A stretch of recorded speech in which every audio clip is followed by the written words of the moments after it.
Mic technique.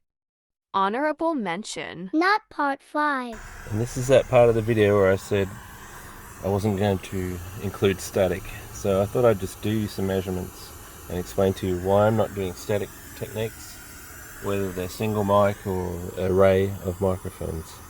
So let's get into the graph. So let's just go ahead and take a measurement of the 4 mic array.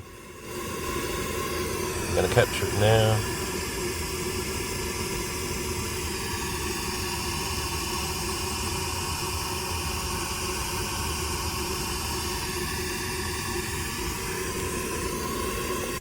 As you can see, that this is not one of those smooth green lines that we're used to. This is what static microphones does. Now, if you're EQing knowing that you know that these points and dips aren't a reality, well then you might follow a trend and then EQ out a trend. But I'm doing my tests with full resolution equalization. So my equalization curve would be this dark grey correction, and then just to prove to you that it does actually correct, this is the amazing thing. I can now paste that curve into the EQ, play our wave, which will sound like balls. So it sounds like balls to us, but in that one fixed space in the cabin over there with the 4 mic array, you watch.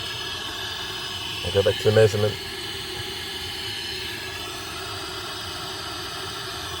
Here we go. See this green line? Oops, sorry, I talked.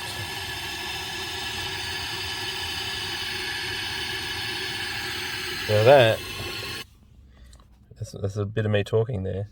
That's almost flat. That's like, a couple of dBs with a bit of smoothing. See that? I could EQ that dystopian hellscape back to 100% flat to target with this EQ. So that's why a moving mic technique was only used in this tests that we're doing. So you end up with balls, but over there it thinks it sounds great. Just to prove, we just move the mic around. Never once anywhere, unless I was those 4 microphones standing still, would it sound any good. So the quick philosophical takeaway that I didn't mean to rag on static is that I wasn't going to do a static comparison, and I wasn't going to use 5, 6, 10 bands of parametric. I was using this 200 and whatever, 1,000 band correction. And if you can use a moving mic technique, even in a 20 centimeter space, you actually get rid of all these nasties. So I guess I'm a big advocate for moving. And actually in one of my tests, the big box unseated, that was actually me moving this whole array. I was actually holding this array in the air and I was moving it around. So we do technically have an array in our tests, but not static. Finished up the static 4 mic array left and right, and as you can see the changes for the left and the right are very dramatic, and I left it in as preset 7 even though it won't be in the final judging. And as you can tell, music sounds very notched, sounds very weird, and you could sort of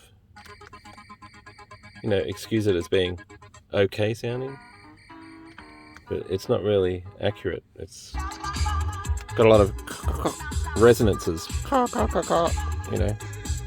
like that.